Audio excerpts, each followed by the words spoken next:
자유롭다는 무슨 형? 징역형이랍니다. 기간이 동일하면 신분, 경제 등의 차이와 무관하게 범죄들에게 느끼는 고통은 동일하다고 간주되고 있다. 그렇죠? 자, 핵심적인 단어들을 찍어볼겠습니다. 왜 이런 작업들을 하냐면 언어로 된 거라든지 등등에 대해서 여러분께서는 이렇게 생각 쉽거든요. 왜 남들은 푸는데 난 못 풀까 이렇게 해요. 근데 막상 언어로 된 거라든지 이걸 간과하기 쉬우신데요. 논리의 기본은 여러분 독해입니다. 논리춘의 기본 독해고 독해를 정리한 것이 가장 기본이거든요. 근데 어디에 포인트를 두고 독해를 못하시면 효율적 독해를 할 수 없다는 뜻입니다. 그래서 항상 어떤 연습 시켜드렸죠? 문장을 읽고 나면 핵심 키워드를 딱딱 방정진 연습을 찍어드렸습니다. 첫 번째 문장 읽으셨죠? 첫 번째 문장 핵심은요. 징역과 그다음에 뭘까요? 고통입니다. 이렇게 해요. 징역과 고통이에요. 징역형이라는 것은 고통이 뭐다? 동일하다. 어쨌거나 징역형과 고통 이 말씀을 남기시면 되는 겁니다. 때문에 형벌기관의 범죄자 책임과 비례해서 한다면 동일한 범죄에 대해서는 동일한 고통. 어떻죠 여러분? 똑같은 말이 반복되고 있었죠. 이처럼 제가 언어 문제 할 때 어떤 말씀 드렸어요? 동일한 말이 반복되는 것은 중요하다는 말씀 드렸죠. 마찬가지입니다. 정의한 겁니다. 어쨌거나 고통입니다. 여기 뭐 나왔습니까? 왜 또 한 표 나왔어요. 말씀드렸죠. 또 제시에서 뭐 나오면 왜 또 한 표 나오면 중요하다는 말씀 드렸던 거죠. 인문 강의, 기본 강의 토탈해서 기술적으로 말씀을 드리고 있습니다. 왜? 그렇게 해야지만 이미 박히니까. 여튼 왜 또 한 표 나오면 중요하다는 말씀 드렸습니다. 고통 평등의 원칙, 아이고 더 중요한 말 나왔네요. 하나, 둘, 셋. 뿐만 아니라 그랬었죠. 항상 그랬었죠. 법률이라든지 언어라든지 글로 된 것은 뭐에 더욱더 중요시를 여기게 된다. 중요도를 줘야 된다. 조사라든지 그렇죠? 접속사 중요하다는 말씀드렸습니다. 그렇죠? 네. 뿐만 아니라 그 무슨 말은 무슨 말일까? 뒤에 하나가 더 있다는 뜻이죠. 뒤에 뭘까요? 맞습니다. 책임주의 원칙입니다. 그렇죠? 이렇게 따라서 징역형, 고통평등, 책임주의. 징역이란 것은 고통과 책임주의 두 가지를 다 만족시키는구나를 정리해 볼 수가 있겠죠. 그 다음 중요한 접속사 나왔습니다. 뭐 나왔죠? 그러나 나왔습니다. 그러나 나온다 치면 사선 치자는 말씀드렸죠. 왜? 비로소 글은 두 동강이 나는 거니까. 그런 말씀드렸습니다. 전체 재심 갖고 싸운 게 아니라는 말씀드렸죠. 어차피 정보는요. 3개에서 많으면 5개를 주는 겁니다. 걔를 동강 내셔야지만이 문제를 풀 수 있으니까요. 그러나 벌금형입니다. 지금. 벌금형에 있어서 어디죠? 총액 벌금형제랍니다. 단어 어른 게 나오시더라도 거기에 대해서 너무 연연하지 마세요. 어쨌거나 벌금형이 있어 총액 벌금형제거든요. 보겠습니다. 그러나는 언제 나오는 거죠? 위랑 전혀 관계없이 나오는 걸까? 그게 아니라는 겁니다. 위랑 다르다 나올 때 나온 거라는 거죠. 그렇다 친다면 징역형과 총액 벌금형제의 차이점일 텐데 위에서는요. 고통 동그라미 책임 동그라미면서요. 고통 원칙 책임 원칙을 다 지키고 있다면서요. 그럼 밑에 건 당연히 거기에 대한 얘기를 할 겁니다. 다시 한번 여러분 그러나란 말이 나온다 치면 그때는요. 앞에 말과 뒤에 말을 연결시켜서 독해를 하신다 생각하셔야지만이 독해되는 겁니다. 자, 쭉 읽었습니다. 자, 여러분 밑에 대출이요. 여기 부분이요. 이 경우 찾으셨습니까? 그러나 밑에 5번째 줄 이 경우 불법과 책임이 동일한 행위에 대해서 동일한 벌금 부과할 수 것이다. 불법과 책임이 동일한 행위에 대해서 동일한 벌금을 부과할 수 있을 것이다. 이 말이 뭔지는 잘 모르겠습니다. 한번 읽어봤습니다. 하지만 블라블라 밑에 보니까 고통평등 원칙에서는 반하게 된다 나왔습니다. 됐죠? 다시 한번요. 그러나 벌금형이 있어서 총액 벌금제를 읽었습니다. 그러면서 블라블라블라 불법과 책임이 동일한 행위에 대해서는 동일하지만 하지만 고통평등 원칙에서는 반하게 된다. 여기를 저한테 독해에서 정리해 주신다면 어떻게 정리할까요? 이렇게 한 겁니다. 어떻게 해요? 고통 X, 책임 동그라미 되는 겁니다. 방금 읽었었던 부분 불법과 책임이 동일한 행위에 대해서 동일하다. 이게 뭘까요? 이게 바로 책임주의 원칙인 거죠. 위에 있던 말과 연결됐던 거죠. 그러다 보니까 두 개가 저쪽에선 둘 다 동그라미 했던 거죠. 그럼 밑에 쪽은 뭘까요? 둘 다 X거나 둘 중에 하나가 X겠지라는 생각을 하시면서 독해한다는 겁니다. 이게 뭐라고요? 추론독 사고입니다. 그러니까 일반적으로께서 그냥 일치 불일치 문제로만 익숙해지셨죠. 근데 그렇지 않고 그런 문제는요. 제가 없어도 할 수 있지 않습니까? 그래서 어떤 문제 갖고 왔냐면 계속적으로 추론할 수 있는 문제들로 번복된 문제 갖고 오게 된 겁니다. 이래버리면 한결 독해가 입체적 된다는 것은 유기적이 된다는 뜻이 되는 겁니다. 왜 그럴까 여러분? 제시문 주어질 때 있지 않습니까? 이렇게 있을 때. 여기서 A, B 줬습니다. 얘는 A, B를 만족해. 그러나 들어갔습니다. 그럼 어차피 뭐라는 거죠?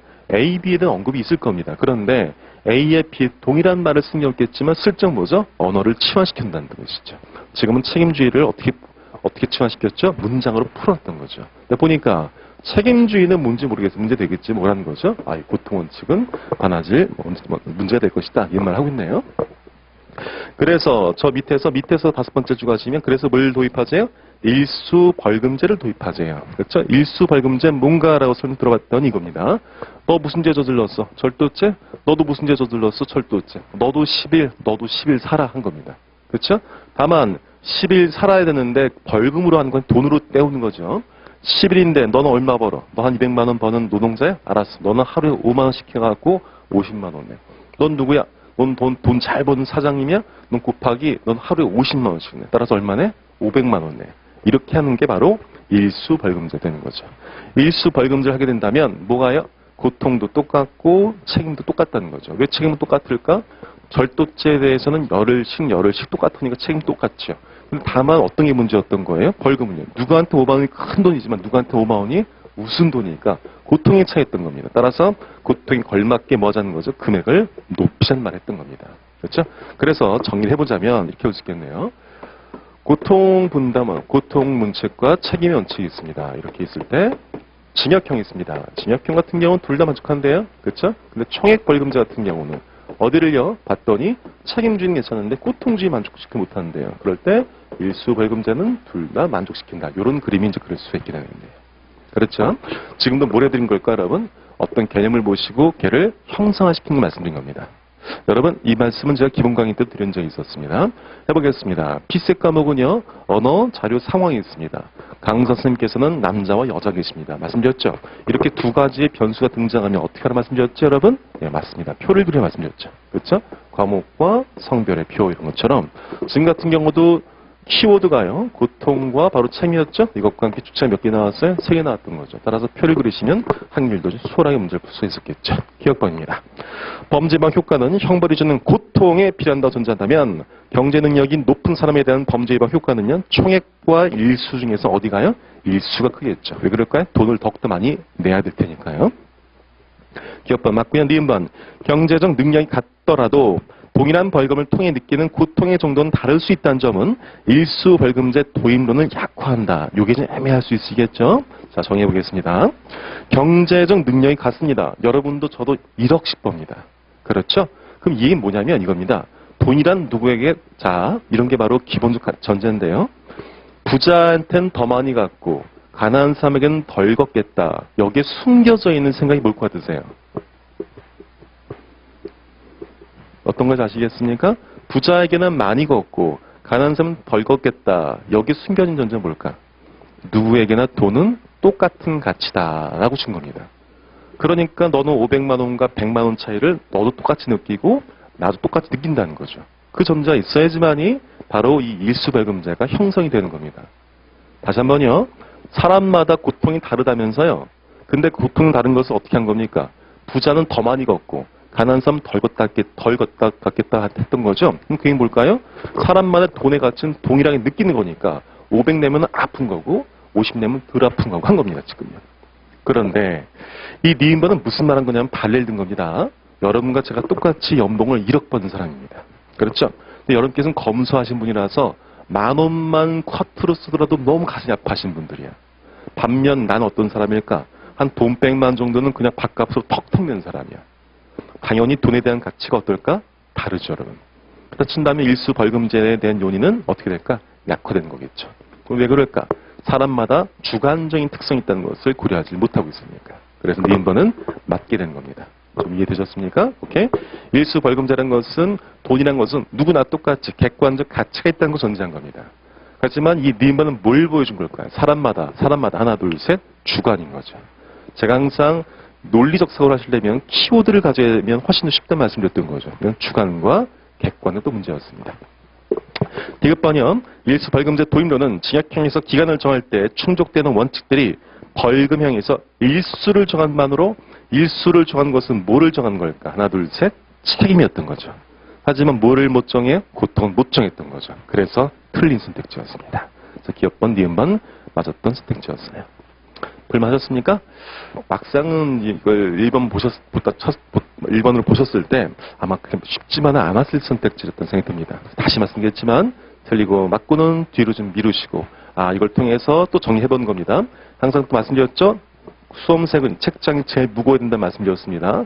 넘기면서 또 정리해 보겠습니다. 그렇군. 봤을 때 항상 문장을 떠올릴 때는 어떤 긴 문장 등장할 때는 항상 키워드로 생각해라 말씀드렸습니다. 그렇죠? 그 말씀드렸었고 특히 우리 국어 같은 경우는 수식하는 말과 수식되는 말 중요한 것은 우선 수식되는 말이 말씀드렸어요. 우리 국어의 구조상 수식되는 말이 보통 어디 있다고요? 뒤에 있던 겁니다. 그러니까 앞부분 수식하는 말들에 너무 연연하시면 독해를 다 할 수가 없어요. 그러니까 총액 진역형이라는 것은 블라블라블라블라해서 고통이 동일하다. 그럼 어쨌거나 진역형은 고통 정리를 말씀드렸던 거죠. 두 번째는요. 그래서 뭐 나온다면 왜 따옴표 나면은 중요하다 말씀드렸었고 그래서 뭐 나온다면 그러나 나온다 치면 위에 반대되는 내용이 나온다는 것을 잊지 마셔야 되는 거죠. 그렇죠? 따라서 위가 P면 밑에는 뭐죠? 나P가 되는 거고 위가 P&Q면 밑에는 뭘까요? P와 Q를 다 부정하거나 둘 중에 하나는 부정한 형태의 글이 나온다는 것을 기억하라 말씀을 곁들여서 드렸었습니다. 오케이. 자, 2번 문제 보도록 해보자.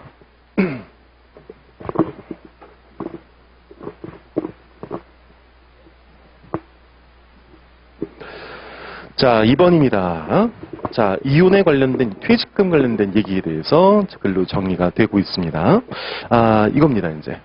이제 남편이라든지 여성분이 이제 회사에서 일을 하신다면, 이제, 정년 퇴임하게 되면 퇴직금을 받게 되는 거죠. 근데 이제 요즘 같은 경우는 이제 이혼을 좀 일찍 할 수도 있지 않습니까? 그럼 어떤 문제 발생하냐면, 내가 분명 기여했거든요. 아내분이라면 뭐 밥도 해주고 열심히 일할 수 있도록 내가 도움을 줬다는 겁니다. 그 다음 저 퇴직금 부분에 대해서 내 기여분이 있다는 거죠. 근데 문제는 지금 퇴직금을 못 받고 있었잖아요. 지금 30대, 40대라면요. 그럼 그 퇴직금을 내가 기여했음에도 불구하고 못 받으니까 얘를 어떻게 처리될까라는 문제가 있었던 겁니다. 그렇죠? 여기에 대해서 이제 A, B, C, D가 얘기를 하고 있습니다. 자, A번입니다. 이혼 전 퇴직해서 이미 받은 연금이 분할 대상이 된다. 블라블라블라. B입니다. 블라블라. C입니다. 블라블라. D입니다. 블라블라. 이렇게 하시겠습니까? 아니면 다르게 보시겠습니까? 하나, 둘, 셋. 맞습니다. 지금처럼 의견이 4개로 분절된 것은 3개 내지 4개로 분절된 것은 어디서 올라오시는 게 쉬워요? 밑에서 보고 올라오시는 게 쉽다는 말씀을 드렸었죠. 기출하면서요. 그렇죠, 여러분? 그러니까 이런 게 소소하지만 바로 시간을 세이브 시킬 수 있는 전략들이 되는 겁니다. 다시 한번요. 제시문이 통으로 되어 있으면 그땐 제시문 안 읽어주면 선택지 갈 수가 없는 겁니다. 하지만 지금처럼요. 의견들이 보통 A 유치, B 유치 나누거나 지금처럼요. A, B, C로 나눠져 있거나 이렇게 2개 내지 3개, 4개로 분절돼서 주장이 나온 것들은 어디 가서 밑에 가서 위로 올라오신 것이 조금 더 편할 수 있다는 말씀을 드렸었습니다. 그럼 왜 그럴까? 밑에서 A, B, C들을 다 알아야지만이 묻는 선택지는 보통 드물죠. 보통은 A를 얘기하거나 A와 B를 비교해서 얘기하거나 따라서 이렇게 서로 간에 2개씩밖에 비교를 안 하는데 4개를 딱 읽어버리면 어떻다고요? 헷갈려서 정리가 안 되는 겁니다. 따라서 여러분께서 공부가 하면 할수록 조금 더 했음에도 불구하고 점수가 좀 덜 나올 경우는요. 어떤 경우가 있을 수 있냐면 욕심이 많아서 그럴 수 있어요. 제가 그랬었죠. 어렵고 힘든 문제 어떻게 해야 된다고요? 넘기셔야 돼. 근데 공부가 되잖아? 자꾸 뭐가 생기는 거지? 욕심이 나는 거야. 그럼 걔를 자꾸 부여잡게 된다, 여러분. 그럼 시간 세이브가 안 되는 거야. 얘도 마찬가지야. 내가 ABC를 다 정리해야지. 그럴 필요 없어요, 여러분. 밑에서 요구한 대로만 올라오시면 되겠습니다. 기억번이요. 이용 상대방이 연금 형성에 기여했음에 불구하고 연금 분할 여부가 이혼 절차의 종결 시점에 따라서 결정되는 것이 불합리하다면 A는 약화된다. 그래? 올라가죠. 뭐라고요? 이혼 시점에 따라서 이혼 절차의 종결 시점에 따라서 연금 분할 여부가 달라진다. 그 말이 무슨 말일까? 올라갔습니다. A는요. 이혼 전에 퇴직했습니다. 이미 받은 연금만이 분할 대상이 된다. 여러분, 퇴직급과 이혼 중에서 뭘 먼저 한 걸까? 하나, 둘, 셋. 이혼을 먼저 한 거예요, 지금요. 무슨 말이냐?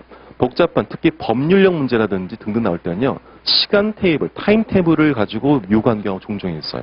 그때 여러분께서 선을 찌그르시고 시간마다 딱딱딱 체크하시면서 문제 보시면 한결 수월합니다. 그러니까 글로써 보려 하지 마시고 글을 자꾸 형상화시키신다면 이해가 쫙 하면서도 수월해질 수가 있습니다. 무슨 말이지? 이 말입니다. 지금 선 찍었을 때 이혼을 여기 한 겁니다. 그렇죠? 퇴직금을 받았습니다. 제가 아까 이혼을 먼저 했다 했었나요? 말을 좀 정리하고 본다면 이 말은 이혼 전 퇴직 가서 이미 받은 연금만이 분할 대상이다. 무슨 말이죠? 이때 뭐죠? 퇴직금 받은 겁니다. 이렇게. 그렇죠? 그런 다음 뭐 한 걸까? 이때 이혼한 거죠. 이렇게. 그럼 이때 뭐가 있는 거죠, 여러분? 받은 돈이 있는 거죠. 이렇게. 따라서 요 돈을 뭐 한다는 얘기죠? 나눌 수 있단 말인 겁니다. 근데 이혼 후 받게 된 연금은요, 뭐라는 거죠? 불확실하기 때문에 재산 분할 대상이 없다. 근데 어떻게 해요? 이혼이 있댔는데, 앞으로 언제 한 달 후가 되면 뭐가 받을 수 있어, 여러분? 퇴직금 받을 수 있는 거야. 그렇지? 그런데 이렇게요, 이혼 다음에 퇴직금을 받는 구조가 된다면 아직 받은 돈이 아니지 않습니까? 그러니까 이거는 뭐지? 재산 분할에서 제외시킨다라고 정의를 해본 겁니다. 그렇다면 기업권 맞겠네요. 왜 그럴까? 이혼 상대방이 연금 형성에 기여했습니다. 지금요. 그렇죠? 근데 연금 분할 여부가 이혼 절차 종류에 따라서 어떻게 해요? 이혼 절차가 퇴직금 이후라면은 받을 수 있는데 이혼 절차가 퇴직금 전이라면 못 받는 거죠. 어찌 보면 극단적으로 본다면 하루 차이 때문에 받을 수도 있고 못 받을 수도 있겠네요. 그래 버리면 이것이 불합리하다면 기업권은 맞는 말이 될 수 있겠죠. 그렇죠? 오케이. 근데 혹시라도요. 이혼의 절차에서 이렇게 해요. 연금 분할 여부가 블라블라블라하므로 이것은 불합리하다라고 한다면 그것은 맞는 추론일까요? 그건 아니에요, 여러분. 알았죠? 다시 한번요. 이렇게 됐으므로 한마디로 이혼 상대방이 연금 형성에 기여했음에 불구하고 뭐 분할 여부가 이혼 절차의 종결시에 따라서 결정된 것은 불합리하다. 이것은 잘못된 추론이에요. 왜? 불합리한 건지 아닌지는 연금을 받겠다는 쪽은 불합리하겠지만 연금을 줘야 되는 쪽은요. 합당하다 볼 수도 있죠. 그러니까 그건 잘못된 추론이죠. 네. 만약 이혼 후에 회사의 퇴직 연한이 65세에서 60세로 바뀌었기 때문에 연금 수령자가 연금 전액을 수령하기 위한 최소한의 근속 연수를 채우지 못한 경우 발생한다면 어떤 말씀인지 아시겠어요? 이거 깜빡 오해할 수도 있어요, 여러분. 잠깐만. 65세에 받는 게 60대 됐으면 더 일찍 받으니까 좋은 거 아니야? 그건 언제였죠? 연금 기간을 채운 경우라면 괜찮겠죠. 만약에 연금은 기한이 20년을 칩시다. 근데 이 사람이 30세부터 근무를 했어요. 그러면 65세든 60은 상관없겠지. 근데 이런 경우 있겠죠, 여러분. 65세까지라면 내가 20년 쫙 채워서 연금 받을 수 있는데 왜? 나는 45세에 입사했거든. 근데 60세가 돼버린 거야. 그래 버리면 나는 연금을 채울 수 있는 기간이 20년 중에서 5년을 못 채우니까 연금을 뭐죠? 못 받게 된다는 구조가 되는 거죠. 최소한의 근속 연수를 채우지 못한 경우가 발생한다면 연금 수령자에게는 B보다는 D에게 더욱더 유리하다. 그럼 B와 D의 차이점을 이제 보면 되겠네요. B는요. 이혼일에는 퇴직 후 받게 될 연금 총액을 현재 가치로 상정한 후에 그 금액에 대해서만 이혼 상대방의 연금 형성 기여만큼 미리 지급하고 연금 수령자는 퇴직 시에 연금 총액을 지급받도록 한다 이겁니다. 여러분 말이 어렵죠? 전 이렇게 바꿨습니다. 이혼일에는 그렇죠? 퇴직 후 받게 될 연금 총액을 현재 가치로 산정한 후 하나, 둘, 셋, 2억, 1억 적어놨어요. 이렇게. 뭔지 아시겠습니까? 다시 한번요. 퇴직 후 받게 될 연금 총액 2억, 현재 가치로 산정한 후 1억 이렇게 한 겁니다. 임의로 부여하는 겁니다. 지금요. 제 말 무슨 말인지 아시겠죠? 여기서 이 말을 퇴직 후 받게 될 연금 총액, 현재 가치 이렇게 한 것보다는요. 뭐 2억, 1억 해버리면 훨씬 쉽겠네요. 그럼 왜 2억, 1억일까? 1억 있는데 그것을 놔두면 은행 두면 이자 붙고 붙어서 이제 2억 되겠죠. 그렇죠? 또 여기서 선생님 1억에 이자 붙어도 2억 안 되는데요? 그러지 맙시다. 그렇죠? 계산을 쉽게 하기 위한 방법인 거지. 이것이 진짜 뭐 이렇게 정확한 숫자가 필요한 것은 아닐 수 있을 테니까요. 그래서 뭐라는 거죠? 그만큼 미리 지급을 한다는 겁니다. 너 얼마큼 나한테 기여했는데? 얼마큼? 너 반기여했지? 그럼 2억의 지자 가치가 지금 현재 가치 1억이래. 너 얼마? 5천 줄게. 끝내자. 이겁니다. 지금. 디귿번 뭐죠? D는요. 이혼일에는 연금 수령자 그날에 사퇴한다면 받게 될 연금액 중 이혼 상대방이 연금 형성 기여율에 해당하는 금액만큼을 결정합니다. 그렇죠? 5천만 원이래요. 실제 퇴직 시에는 그 금액의 물가 상승을 반영해서 상대에게 따라서 5천에서 얼마? 이자 붙여 7천 주겠다는 거죠. 디귿번입니다. 만약에 이렇게 된다 친다면 어떤 경우일까요? 연금 수령자에게는요. B보다는 D가 더 유리하겠네요. 그건 왜 그럴까? B는요. 어떻게 되는 거죠? 미리 줘야 되는 겁니다. 그렇죠? 미리 줘야 되는 겁니다. 알았어. 얼만데? 원래 2억인데 1억 중에서 너한테 반 너한테 줬으니까 5천 줄게. 됐어. 가. 난 이제 뭐죠? 그래. 연금 받으면 내가 다 먹으면 되겠지 했습니다. 근데 연금이 나왔어 안 나왔어? 안 나온 거지. 그렇죠? 따라서 그런 게 B라면 D는 뭐죠 여러분? 알았어. 네가 지금 나한테 기여한 게 지금으로 5천만 원이니까 여기에 이자까지 곱해서 언제? 연금 받으면 줄게 한 겁니다. 근데 보니까 연금이 나왔어 안 나왔어? 안 나온 거지. 그때 어떻게 하면 될까? 안 주면 되는 거죠. 그러니까 누구한테는요? 연금 수령자에게는 B보단 누가 유리하지? D가 유리하다 볼 수 있겠죠. 자, 여러분, 제가 이런 말 종종 드렸었는데 혹시 니은번과 디귿번에서 여러분께서 혹시 과외를 한 입장입니다. 피세 과외를 합니다. 그렇죠? 그럼 어디가 중요하다 말씀 주실 수 있을까? 하나, 둘, 셋. 맞습니다. 연금 수령자인지 이혼 상대방인 건지 이게 핵심인 겁니다. 어떻게 보통 구성된다고요? 기억번도 연금 수령권자 예컨대요. 니은번은 연금 수령권자, 디귿번은요 이혼 상대방 이렇게 준다는 뜻이에요. 순간적으로 기억번, 니은번은 계속 연금 수령권자 위주로서 계속 글을 보다 보면 디귿번 분명히 이혼 상대방인데 불구하고 어떻게 할 수 있는 오해가 생긴다는 거죠. 연금 수령권자로서 볼 위험이 있다는 말씀을 드렸던 거죠. 이것은 피세 사은판단 기출에서 자주 나왔던 말씀이었죠. 제가 자주 드렸던 말씀이었죠.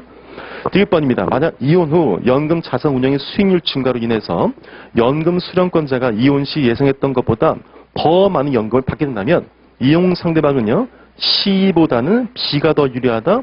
B는 언제인 거죠? 이혼 당일날 받는 거고요. C는 뭘까요? 글 읽어보시면 알겠지만 퇴직일날 받게 되는 거죠. 따라서 B가 아니고 누가요? C가 더 유리하게 되는 거죠. 누구한테는요? 이혼 상대방에게는요. 알았죠, 여러분? 따라서 이 문제를 통해서 또 이렇게 정리해보는 겁니다. 지금처럼 주장이나 의견이나 규칙이 복수의 것을 주어졌을 때는 먼저 덥석 물지 마시고 우선 대충 소재는 보셔야겠지. 얼른 어디 가셔? 선택지 가지고 올라오시면 되는 거 있습니다. 더 나아가서 요즘 이런 추세라는 것도 말씀드렸죠. 옛날에 이렇게 물었다. A, B, C 현에 나왔다 친다면 기억번은 A에 대해서, 니은번은 A와 B에 대해서, 디귿번은 A, B, C에 대해서 이렇게 나왔다 친다면 요즘 이런 경우도 있어요. 기억번에서 A, B, C를 다 알아야지만 알 수 있는 선택지를 나오는 경우가 종종 있어요. 그때 굳이 기억번 풀 필요 있어 없어? 없단 말씀드렸어요. 우선은 가장 간명한 것을 묻는 것을 먼저 풀다 보면은 자연스럽게 A, B, C가 더 정리가 된다는 것도 말씀을 드린 적이 있었죠. 그것도 곁들여서 말씀드렸고 두 번째는 항상 누가 나오면 제가 말씀드렸지만 주체가 등장하면 그 주체가 누군지를 반드시 분별해 보셔야 돼요. 그래서 조심하시지 않으면 깜빡하면 속을 수가 있어요, 여러분. 그래서 그것도 곁들여서 말씀드렸으니까 조심하십시오. 네. 자, 이제 3번 문제를 보도록 해보죠.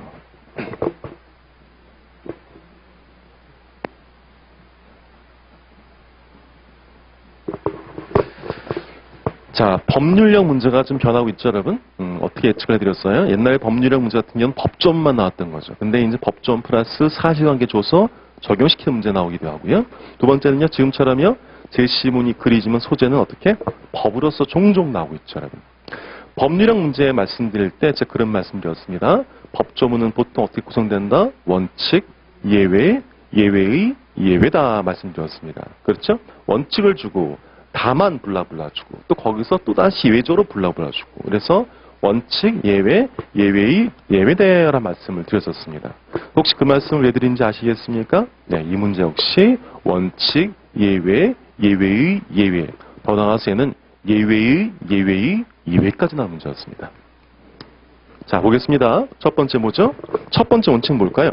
권리를 가진 자만이 이전해 줄 수 있다. 이게 원칙인 겁니다. 그럼 예외는 뭘까요? 하지만 불나불난 경우는 전해줄 수 있답니다. 그럼 또 예외는 뭘까요? 가운데 보시면 그런데 거래의 목적물이 동산인 도품인 경우 나오시죠? 제일 가운데 보시면 그런데 거래의 목적물이 동산인 도품인 경우에는 뭐가 된 거죠? 예외의 예외가 되는 거죠. 저 밑에 왔던 밑에 5번째 줄 반면 돈이라면 나왔던 거죠. 이건 뭘까요? 예외의 예외가 됐던 겁니다. 자, 정해보신다면 원칙은요. 누구에게만? 권리자만 뭐 할 수 있다는 거죠? 물건을 이동시킬 수 있습니다. 그렇죠? 예외 같은 경우 뭐였었어요? 하지만 이것은 뭐죠?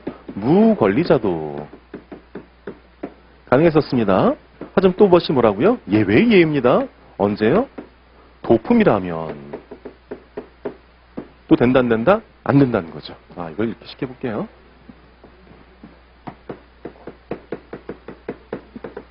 볼게요. 원칙은요. 첫 번째 뭐죠? 권리를 가진 자만이, 이 말이 무슨 말일까요?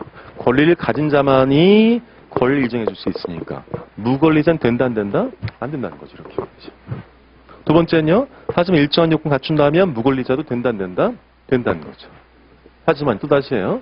무권리자가 된다 안 된다? 무권리자가 안 된다. 언제요? 바로 도품 때. 또 나오죠? 예외의, 예입니다. 언제요? 또다시 무권리지만 인정을 할 수가 있는 경우가 있네요. 이전할 수 있는 경우는 언제? 바로 그 금전이 가치로 쓰일 때며. 이게 이 전체 글의 흐름이었던 겁니다. 그렇죠? 물론 문제를 쭉 잘 정리하실 건 잘 하셨겠지만 이게 미리 예상하고 들어가신다면 정리하기 수월할 수 있죠. 법률 문제 어떻게 해요? 원칙과 예외로 보통 구성된다는 것이 있으시니까 쭉 이렇게 정리하신다면 이렇게 한 흐름으로서 볼 수가 있게 된 겁니다. 그러니까 이런 게 언제 하신 거냐면 첫 번째 앱을 독할 때 읽으신 겁니다. 여기서 도대체 언제 조건들이 있는 건지 이것들은요 두 번째 볼 때 하시면 돼요. 그러니까 항상 제가 말씀드렸지만 글이란 것은 첫 번째 뼈대를 쭉 잡아주고 그런 다음에 세부적인 내용들을 보려고 하시면 되는 겁니다. 쌤, 어떤 게 뼈대인지 어떻게 금방 아세요? 전 보통 접속사들을 많이 이용하죠.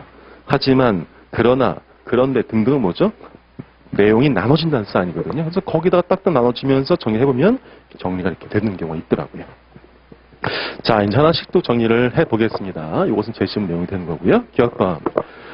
도품이 아닌 시계입니다. 오케이. 도품이 아닌 시계입니다. 도품이 아니니까요. 어디 쪽일까요? 위쪽 얘기 되는 겁니다. 위쪽이요. 그렇죠? 도품이 아닌 시계를 갑이 을에게 매도하고 넘겨줬는데 을은 그 시계가 갑의 것이 아님을 그랬군요. 볼게요. 지금요. 갑한테 을한테 넘어갔어요. 근데 도품은 아닌 거야 지금. 근데 뭘까 지금요. 갑이 을에게 매도하고 넘겨줬는데 갑의 것이 아닌 것을 을이 알았던 겁니다. 잠깐 여기 좀 보시죠. 요 예의 파트 있죠 여러분? 요 파트 보시면 지금 두 번째 줄부터 시작되네요. 예외적으로 물건의 일종인 동산에 대해서는요. 그렇죠? 자, 어떤 조건들이 있습니까? 동산일 경우에 매도인이 언제일 때? 모를 때래요. 그렇죠? 그 모른다는 말을 법에서 보통 어떻게 하죠 여러분? 맞습니다. 선의란 말을 쓰죠. 그렇죠? 동산이가 언제일 때? 선일 때는 조건을 달고 있습니다. 그렇죠? 동산이고 선이라면 그때 뭐 해야 된다는 뜻이에요? 소유권이 없는 자에게 있어서도 소유를 받을 수 있다는 겁니다. 근데 보세요. 지금요. 기억번은요. 갑이 을에게 뭘 넘겼죠? 시계입니다. 하나, 둘, 셋. 동산이라는 사인인 거죠. 이런 게 예민에 취해되는 거죠. 언어 내측 능력이요. 시계는 뭐죠, 여러분? 동산이 되는 겁니다. 이런 상황 판단 법률 문제 종종 했었죠. 특정 채권, 종류물 채권 기억나세요? 특정 채권, 종류물 채권 기억 나왔던 상황 판단 문제에서 본 쌀한가마니, 그렇죠? 이런 것들이 바로 뭘까? 중고차 그 문제에서는 특정 채권이었었고요. 쌀 한 가마니는 무슨 채권이었죠? 종류물 채권이었던 거죠. 상황판 기출을 잘 보셔야만 돼요. 지금처럼요. 시계가 뭐죠? 동사를 의미한 거였던 거죠. 그럼 이론도 해본다면 갑이 을에게 뭘 넘겼어요? 시계라는 동사를 넘긴 했었지만 요건 맞췄지만 을이 뭐가 아니에요? 얘가 선의가 아닌 거야 지금. 선의가 아닌 것을 보통 뭐라고 하죠? 악인 거지. 그러면 을은 여전히 예외에 해당되는 사람이 아니기 때문에 소유권 취득해 못해요? 못한 상태죠. 그런데 다시 정액해 준 겁니다. 정액이요. 이제는요. 그렇죠 여러분? 그 보신다면 도품이 아니에요. 근데 을은 소유자가 아니야? 을은 지금 소유자가 아니죠 지금요. 그럼 다시 넘겼대. 그럼 뭘 넘긴 거죠? 역시 뭐죠? 동산 넘긴 거죠. 근데 지금 정이 뭐래? 선이죠. 그러면 누가? 정이 바로 무권리자로부터의 선의 취득을 통해서 동산을 소유권을 인정받는다라고 정리해 볼 수가 있겠네요. 그래서 기업은 맞게 되는 거죠. 그러니까 문제를 두 번 꼰 거죠. 리인번이요. 이제 뭐예요? 돈을 물건으로 보는 경우 갑이 을에게 도품이요. 이겁니다. 지금. 이 문제 핵심은요. 솔직히 도품인지 아닌지 핵심이었었습니다. 그런데 도품이라는 정보를 미리 준다 안 준다? 슬쩍 안 준 거죠. 그렇죠? 도품입니다. 돈을 넘겨줬습니다. 자, 밑에 가시면요. 돈에 대한 얘기 나오거든요. 돈은요. 가치일 때와 물건일 때일 때요. 근데 돈이 물건일 때 뭐랑 동일하게 적용이 된대요? 동산과 똑같다는 겁니다. 그럼 도품 특징이 아니고 이제는 돈에 대한 특징 보신다면 돈은 뭐란 얘기예요? 도품일 경우는 돈도 언제라면 동산이라면 여기에 해당되는 거죠? 그럼 받을 수 있어요? 없어요? 안 받게 되는 거죠. 아무리 내가 선이라 하더라도 어떻게? 도품은 된다 안 된다? 안 된다는 거죠. 리만 맞죠? 디귿번. 디귿번 뭐예요? 돈을 물어보는 경우에는 가치로 보는 경우죠. 여러분 여기서 소소하게 우리를 헷갈리게 하고 있습니다. 도품이란 말을 대신에 어떤 말을 집어넣어준 거죠? 여러분? 돈을 훔쳤다는 겁니다. 그렇죠? 뭐예요 여러분? 도품인 거죠 지금요. 그렇죠? 따라서 돈의 가치로 보는 경우에서는 이때는 훔쳤다는 사실을 알고 있었다 하더라도 돈의 소유자가 된다. 그럼 왜 그럴까요? 어떤 조문이 있어요? 돈이란 것은 가지고 있는 사람이 임자라는 거죠. 그렇죠? 그러다 보니까 가지고 있는 사람이 임자란 말은 무슨 말일까요? 바로 그 사람에게 소유권자가 된다는 뜻이죠. 그 말이 어디냐면 제시문 제일 마지막에 보세요. 그 돈을 가지고 있는 사람에게 속한다. 이 말이 뭘까요? 바로 그 사람 거라는 거죠. 따라서 이때는 무권리자 뭐 이런 말 필요 없이요. 어디서요? 바로 원칙이 적용되는 거죠. 원칙적으로 무권리자 안 되고 누구만이? 권리자만 있다면서요. 이전할 수 있다면서요. 그럼 돈은요. 가진 사람이 가치로 온다면 가진 사람이 소유권이 있다면서요. 그럼 원칙에 따라서 바로 상대에게 전해주게 되면 그 상대가 돈을 가질 수가 있게 된다는 거겠죠. 그래서 기업번, 미분 디귿번 정리를 해봤습니다.